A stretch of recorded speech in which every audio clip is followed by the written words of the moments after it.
rising. Up the middle. He's in! Utah leads. Daniels for the win. Caught. It's gone. LSU does it. Mason Taylor.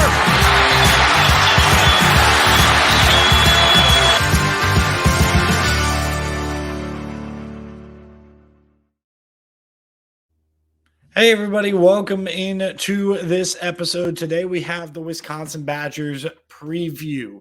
And the first thing that I'm going to ask you guys to do is check out that TikTok on the screen, okay? It's Bash the CFB Show, just like the YouTube channel that you have found here. Make sure you type that in, search it on TikTok. You'll be able to find it. And then you will see the shortened version of these predictions, but also takes that I'm going to be having, conversations that I'm going to be having with people. It's so much quicker, so much at a whim. So the interaction with you guys will be a lot deeper at that point. So make sure you check that out. But if you don't mind, you can also like and subscribe. Okay. And certainly comment down below. If you have a team that you want me to do, I'm all ears. Okay. Make sure you request a team down below. I'll get straight to it. Also comment what you think I'm wrong about when it comes to the Wisconsin Badgers. I feel like a lot of people are going to disagree with my take about the Badgers, but you guys can also click on this right there, that playlist, to check out all the videos that I have done so far. Not sure if I'm going to get through every single Power 5, but I know I'm going to get through most of them, but we only got like a month left in the season or a month left in the off season. I have not a whole lot of time before we get into week 0 games, and that's fine. I'm ready for some college football. I'd rather be cut short in time than have to delay it and wait longer. You know what I mean? So with that being said, we're going to pop up the stats from 2022 for the returning production for Wisconsin down in the bottom line ticker, so you can just get an idea for some of these players that I'm talking about. A lot of these guys you definitely know, but some of them you might not. All right. We're going to talk about players leaving, and we're going to start with talking about the guys leaving to the NFL or to the next level. Joe Tippmann, the center, offensive lineman, off to the NFL. He also had 2 defensive players in defensive tackle Keanu Benton, and then also linebacker Nick Herbig going off to the next level. All right, transferring out for Wisconsin. Let's just go straight through this. Graham Mertz, quarterback the last couple of years, off to Florida. Deacon Hill, a backup quarterback, off to Iowa as well. Running back Isaac Guarendo is off to Louisville. Well, that's always tripped me up. Guarendo is a guy that has had some playing time, specifically in 21, but Ches Malusi came in and stole some of his shine. Be interesting to see how he works in that Louisville system with Jeff Brom. Jalen Franklin, the tight end, headed over to Michigan State, while wide receiver Stefan Bracey going off to Central Michigan. Offensive tackle, and I feel like this was a massive addition and a huge transfer. A massive addition for Kansas. Logan Brown, offensive tackle, gone. He's going to be a starter out there. Defensive lineman Tristan Munday, off to Arizona State. And then you had 3 secondary players, starting with 2 cornerbacks, Samar Melvin off to Michigan State, and then Avion Jones off to Coastal Carolina. Safety Titus Toller is off to Boise State.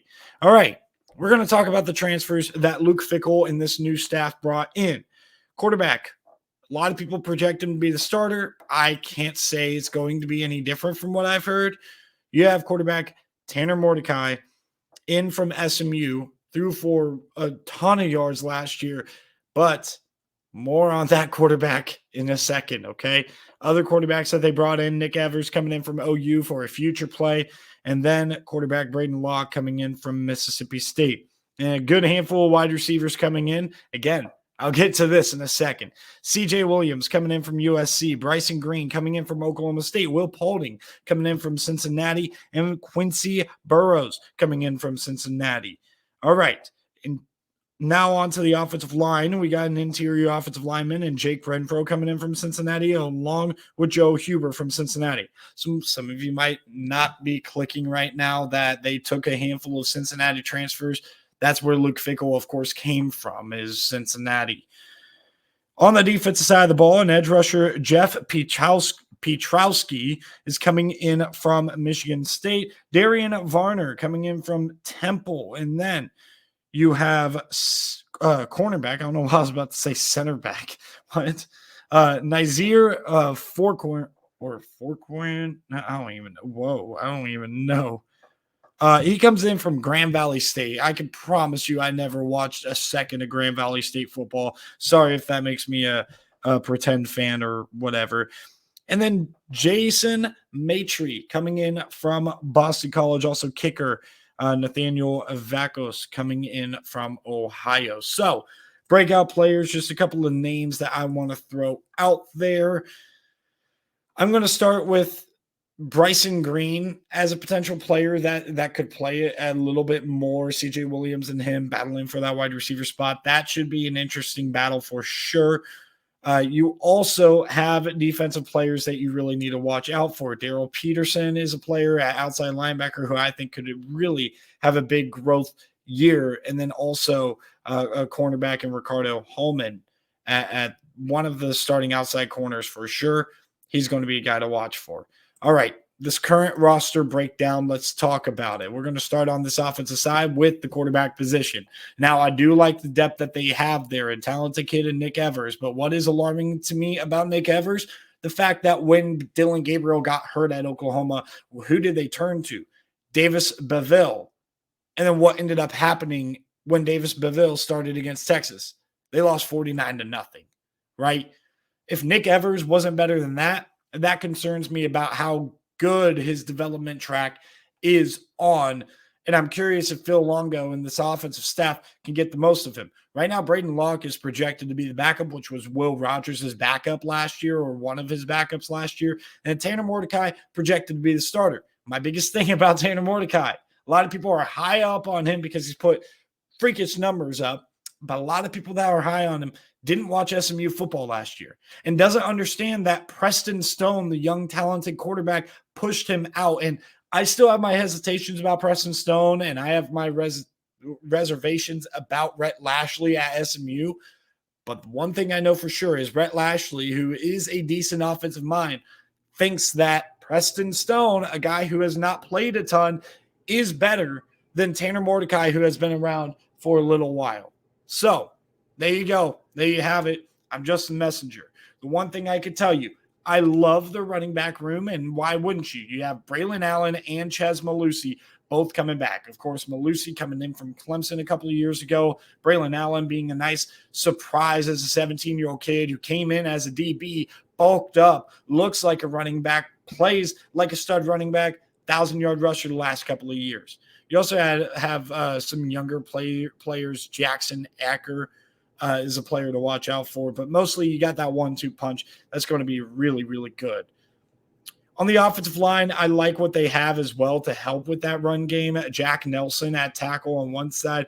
Riley Malman is going to be breaking in on the other side of, I said one side, I think. He's the left tackle, Jack Nelson is, and the right tackle is Riley Malman.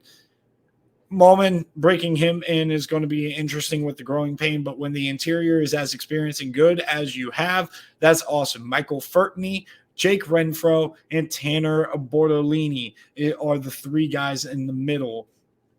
And they also have depth with, JP Benchwall, and then you also have Joe Huber as the backup center, Joe Brunner, maybe a little bit less experience, but he's ahead of a couple of other guys who are 4-year players in this system.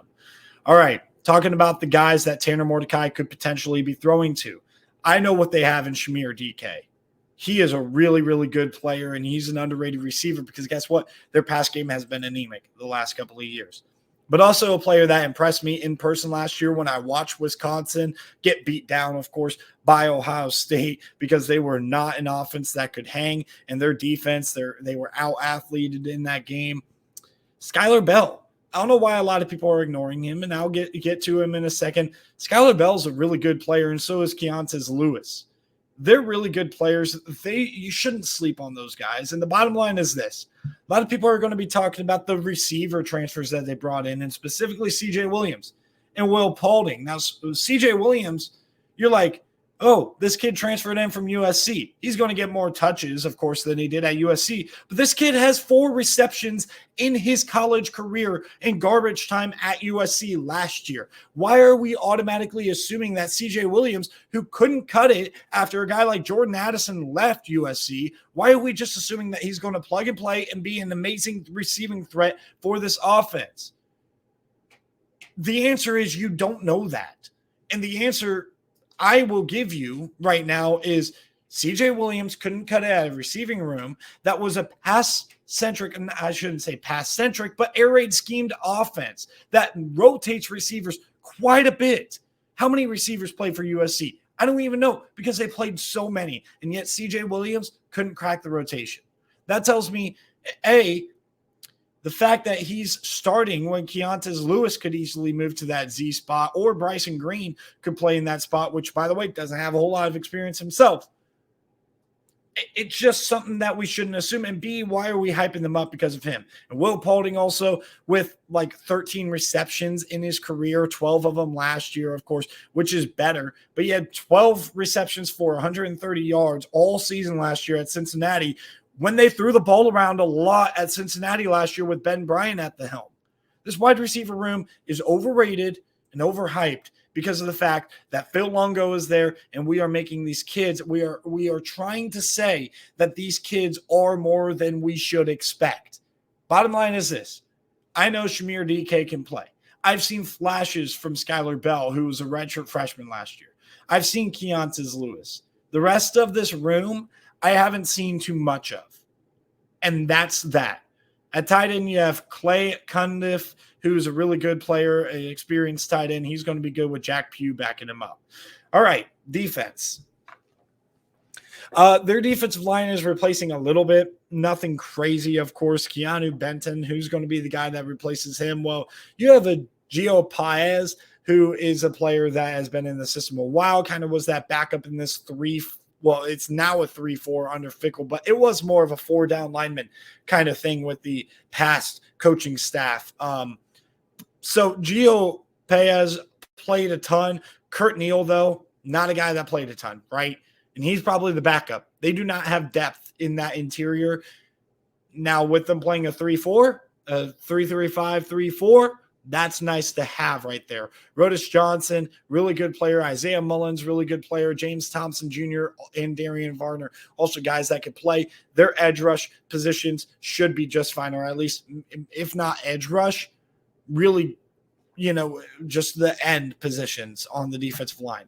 All right, the outside linebackers, which you could consider them to be edge rush type of players, you have good depth here. I talked about Daryl Peterson as a breakout player. I think he's going to be really good with TJ Bowlers also behind him, could have a breakout year. Now, on the other side, on the outside, you have Jeff Pietrowski, who came in, but with that being said, there's a guy starting over him, and he's a graduate senior. He's been in the system a while, 5 or 6 years. CJ Goetz, a guy you cannot forget about. And, of course, Caden Johnson, a depth player for sure at that position at either side. In the interior, Mema, I remember him from last year, big number 55 in the middle. Mema Njongmeta, I think that's how you say it, Njongmeta. Correct me if I'm wrong. It might be Njongmeta or whatever. And then Jordan Turner. These two guys as a duo on the inside, deadly. They have a really good front seven, and they have a really, really good linebacker core. All right, talking about the secondary here, they have a good safety in Kamoi Latu, who has been playing a lot. They have a guy in Hunter Wooler, who's a little bit younger as far as seeing the field goes. Jason Maitre, the transfer, projected to play that nickelback position. And Alexander Smith, an experienced guy on the outside, is one side, but Ricardo Holman, that's the guy you got to break in. That's the guy that needs to be the breakout star. They do not have a lot of depth at corner for sure. They do have depth at the safety position with Tavon Blaylock coming back, and then Austin Brown being a sophomore who got some playing time as a freshman for sure. So having a little bit of depth at safety, not a whole lot of depth at outside corner, that's a little bit concerning as far as playing some of these better teams. We'll talk about that in the schedule prediction. Just real quick, Jack Van Dyke is your punter with Nathaniel Vacos, the Ohio transfer, probably being the place kicker, and Van Dyke is likely to do kickoffs. All right, the over-under, 8.5 wins, which is a decent number. A lot of people starting to talk 10, 11 wins in the regular season for Wisconsin, upsetting Ohio State. I'll let you know if I think that's going to happen. I think you guys get the mood of this video right now. All right, so they start at home against the Buffalo Bulls here, and there should be no problem. I think Buffalo is one of the worst teams in the MAC. I think they're kind of on a little bit of a decline the last couple of years, and I think that might continue, if not improve much this year. So I think they have no problem here.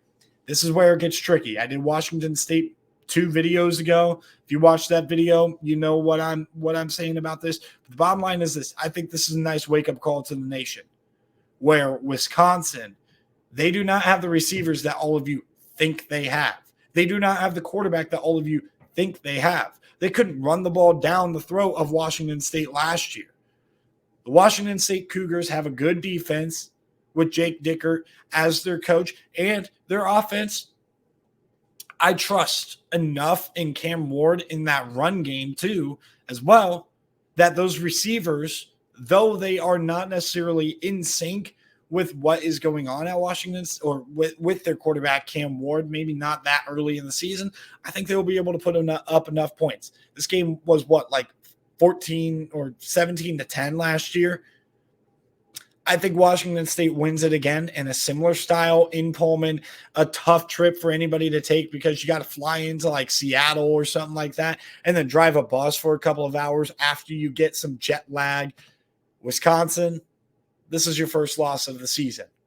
Now, you bounce back against Georgia Southern and Clay Helton, who will throw the ball around the yard. It's a good developmental game for your secondary. They could put up maybe 20 points or something and make you have to use a lot of bad film for constructive in the future. Now, at Purdue, I think this could be a tough game. Kevin Walters going to have that defense up and ready, but I think you do go on the road to West Lafayette and get a big win right before your bye week. And an early bye week, especially with the stretch you have coming up, it sucks. And then getting Rutgers off the bye kind of sucks because I think you wouldn't have a problem with Rutgers no matter what. So I'm going to give you the win against Rutgers, but I think you lose against Iowa because, again, I don't think you're prepared for that great of a defense. And also, I think their offense is going to level up a little bit. You got Caleb Johnson there, who's going to be a really, really good player running the football, taking a leap and another year, a second year as a starter there.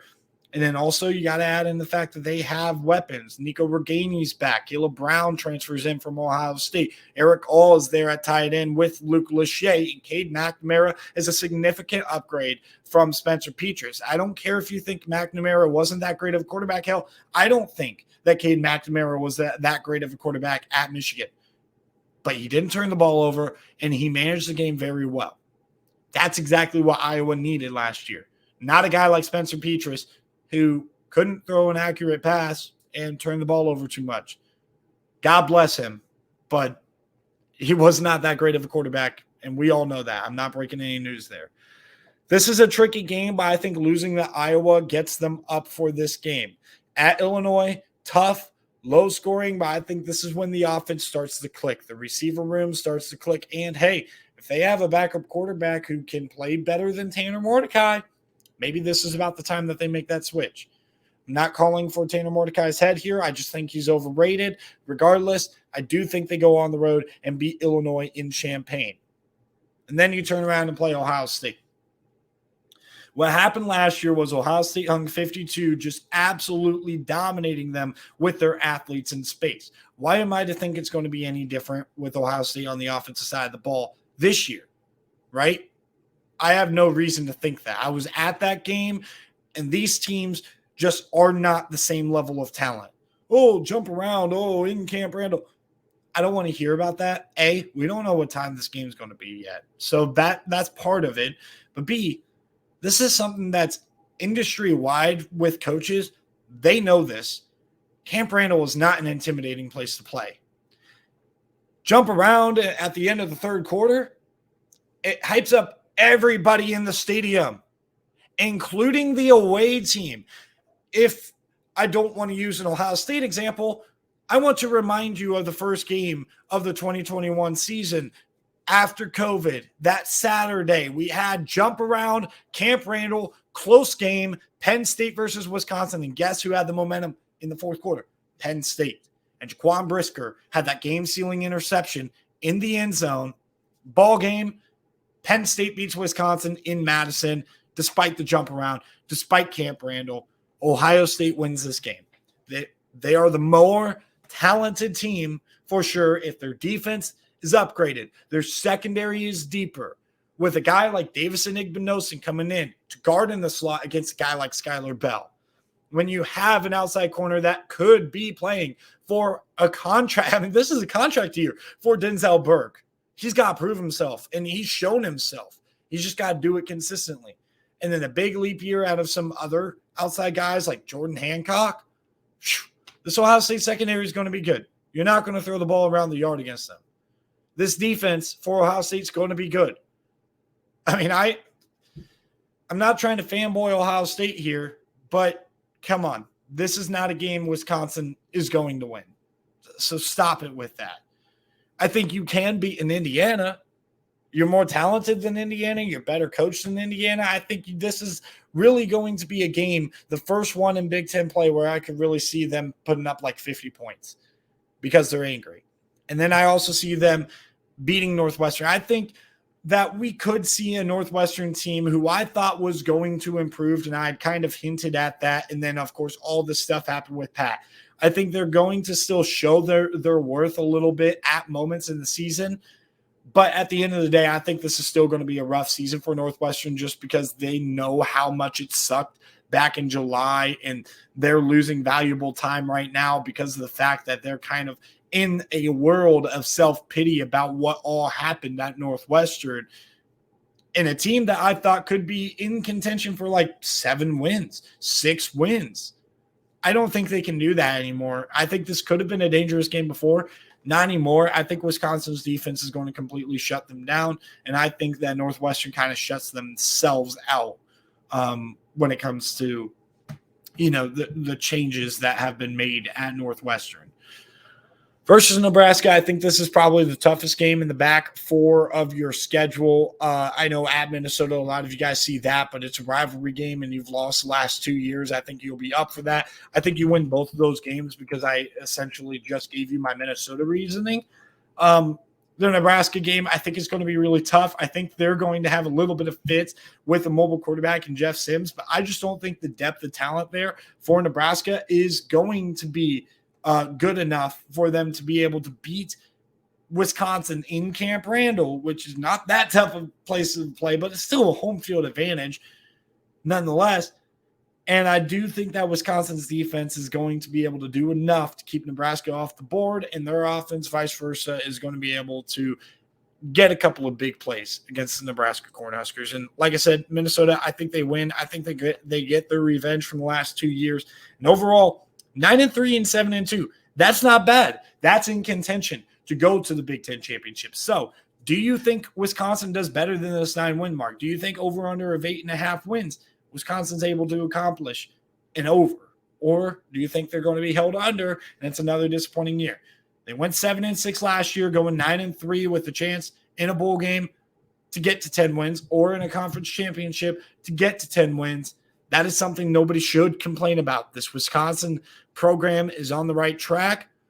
I just don't see it this year. But thank you guys for tuning in. Nonetheless, even if you have an opinion that differs from me, I stated all my reasons, and I think I made a good case. But it doesn't mean that I'm always right. I'm definitely not always right, as some people in my life could tell me.